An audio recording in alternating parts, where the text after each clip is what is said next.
Maintenant, vous l'imaginez, si vous êtes un vrai chrétien ou un vrai juif, cette version pose en fait pas mal de problèmes.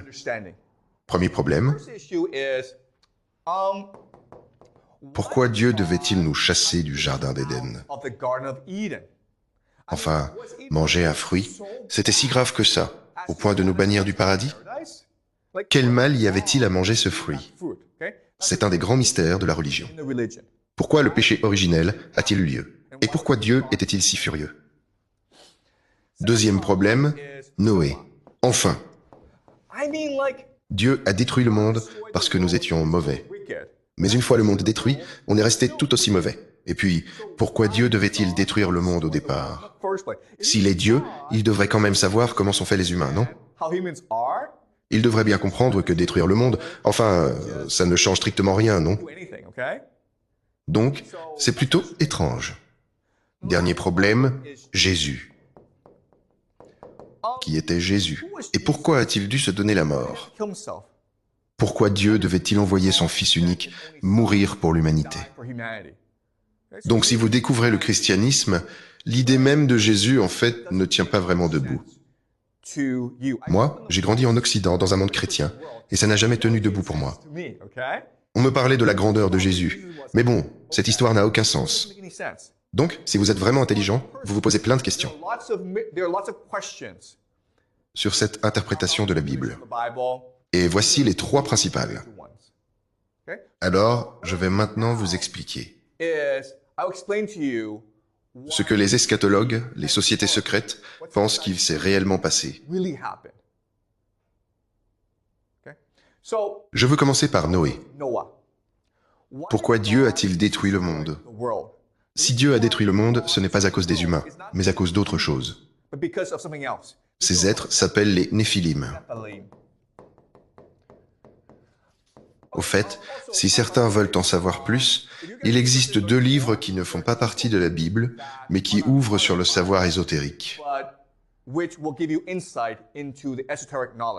Le premier, c'est le livre d'Enoch. Le livre d'Enoch. Et le second, c'est l'évangile de Thomas. Je m'appuie donc sur ces deux livres pour mon explication. Alors, les Néphilim, ce sont les enfants d'anges et de femmes. Voici ce qui s'est passé. Les anges, censés veiller sur l'humanité, descendent et se disent « Waouh, ces femmes humaines sont vraiment belles. » Alors, que font-ils? Eh bien, ils couchent avec, d'accord? Et après, que se passe-t-il? Ils ont des tas et des tas d'enfants. Et que font ces enfants? Ces enfants réduisent l'humanité en esclavage. Ces êtres-là s'appellent les Néphilim. Pour comprendre ce qui s'est passé, faisons une expérience de pensée. Imaginons un groupe de surhommes appelés les Avengers. Vous voyez Spider-Man, Iron Man, Captain America, Thor. Ils combattent Thanos, ils sauvent le monde. Et maintenant, que font-ils? Ils s'ennuient, alors ils couchent à droite et à gauche. Ils ont des tas et des tas d'enfants, et ces enfants ce sont des démagogues. Alors que font-ils? Eh bien, ils réduisent l'humanité en esclavage. Et ensuite, eh bien, ils se mettent à se battre entre eux. Voilà, en gros, ce qui s'est passé. Donc, Dieu a dû détruire les Néphilim parce qu'ils ne sont pas naturels. Anges et humains ne sont pas censés s'unir, et de cette union naît un nouveau pouvoir, les Néphilim. Sauf que les Néphilim sont divins, donc impossible de les tuer. On peut détruire leur corps mortel, mais ils deviennent alors des démons qui vivent sous terre, tapis dans l'ombre. Et devinez quoi? Ils sont toujours là, aujourd'hui. Ces deux sociétés croient que les Néphilim sont réels et qu'ils contrôlent encore le monde. Les hommes les plus riches du monde, ce sont en fait des Néphilim. Ils sont là depuis des milliers d'années, donc ils peuvent contrôler le développement de l'humanité. Voilà, ils s'appellent les Néphilim. Jusqu'ici, c'est facile. Mais autre question, attendez une minute. Pourquoi Adam a-t-il mangé ce fruit? Et pourquoi Jésus a-t-il dû se donner la mort? Eh bien, là, ça se complique vraiment. Je dois donc vous expliquer ce que croient les sociétés secrètes. Rappelez-vous, pour eux, l'esprit engendre la matière. Qu'est-ce que ça veut dire? Je vais vous l'expliquer. L'esprit engendre la matière. Au commencement, le vrai Dieu s'appelle la monade, le Un. Imaginez le cœur de l'univers, le soleil divin. La monade est si puissante que, quand elle respire,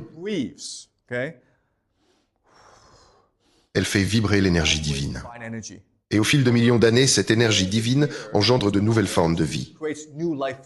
Les premières formes de vie, ce sont les dyades. Les dyades, ce sont des paires, en général mâles-femelles, enfants de la monade. Et elles peuvent, à elles seules, créer de nouveaux univers à leur tour. Les dyades commencent alors à émaner, émaner, émaner, émaner, émaner, émaner. L'univers entier n'est que vibration, de l'énergie vibratoire. C'est le souffle de ces êtres cosmiques. Et avec le temps, au fil de millions d'années, ces vibrations deviennent des atomes, qui donnent ensuite la matière. Voilà ce qu'ils entendent par « l'esprit engendre la matière ». Maintenant, l'une de ces dyades, nommée Sophia, se dit « Vous savez quoi? Je peux être aussi bonne que la monade. » Que fait la monade déjà? La monade se propage par elle-même, toute seule. Elle n'a pas besoin de s'accoupler. Alors, Sophia se dit « Vous savez quoi? Je vais produire quelque chose toute seule. Je vais avoir un enfant toute seule pour prouver que je suis la monade. » Elle le fait et elle crée un nouvel être. Un nouvel être, on l'appelle le démiurge. Il porte différents noms. Nous l'appellerons le démiurge. Le démiurge est un monstre, une monstruosité, parce qu'il viole l'ordre naturel. Alors Sophia se dit « Oups, je n'aurais pas dû. » Alors, que fait-elle? Elle abandonne la monstruosité. Elle le jette au loin et le cache dans une mer de nuages. Du coup, personne ne sait qu'il existe. Même le démiurge ignore sa propre existence. Le démiurge ignore l'existence de ce monde. Il se croit donc le seul vrai Dieu capable de créer la vie. Alors, que crée-t-il? Nous. Il crée la planète Terre. Et il crée ensuite Adam et Ève. Voilà ce que ferait un monstre. Regardez cette histoire. Quel genre de Dieu chasserait quelqu'un du paradis pour avoir mangé un fruit? Un monstre. Voilà ce qu'il ferait. Quel genre de Dieu massacrerait un peuple sans aucune raison? Un monstre le ferait. Quel genre de Dieu exigerait qu'un peuple lui soit loyal? Un monstre. Quel genre de Dieu imposerait sa volonté à un peuple? Un monstre. Quel genre de Dieu dirait à quelqu'un « Tu es le seul que j'aime, tous les autres, je les hais ». Un monstre le ferait. Autrement dit, le vrai secret que ces sociétés secrètes cherchent à protéger, c'est que le Dieu qu'on vénère aujourd'hui est le faux Dieu. Et en réalité, nous sommes dans une prison créée par ce faux Dieu. Et voilà qui était Jésus. Jésus était un être cosmique envoyé par la monade pour nous révéler la vérité sur le monde. Et voilà pourquoi il est mort. Parce que l'Empire romain ne pouvait pas laisser les gens voir la vérité. Si je vous disais la vérité, vous la reconnaîtriez aussitôt. Vous vous réveilleriez. Donc, ceux qui disent la vérité doivent être tués. Voilà ce que croient ces sociétés secrètes. Pour eux, la monade existe et c'est l'esprit de la monade qui crée l'univers.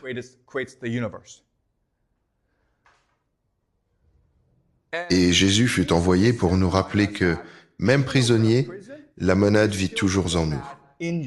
Il y a en vous une étincelle, une lumière divine que vous pouvez activer.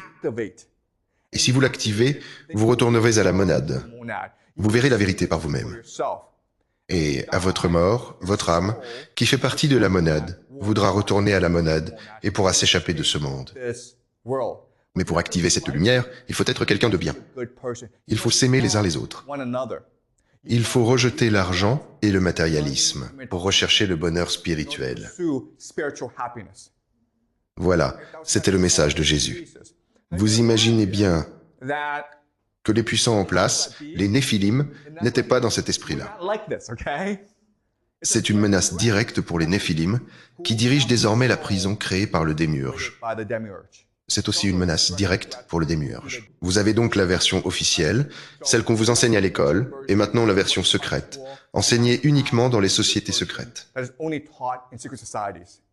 Autre point capital sur les sociétés secrètes, elles sont convaincues que la plupart d'entre nous sont incapables d'accepter la vérité. Si je vous racontais ça, vous me prendriez pour un fou et vous appelleriez la police. Du coup, elles ne peuvent qu'attendre que les gens s'éveillent d'eux-mêmes et viennent les trouver. Et si vous venez à elles, elles vous mettront à l'épreuve, puis elles vous révéleront le secret de l'univers. Voilà pourquoi ces sociétés secrètes ont été fondées et pourquoi elles ont traversé les siècles avec une telle constance et un tel succès.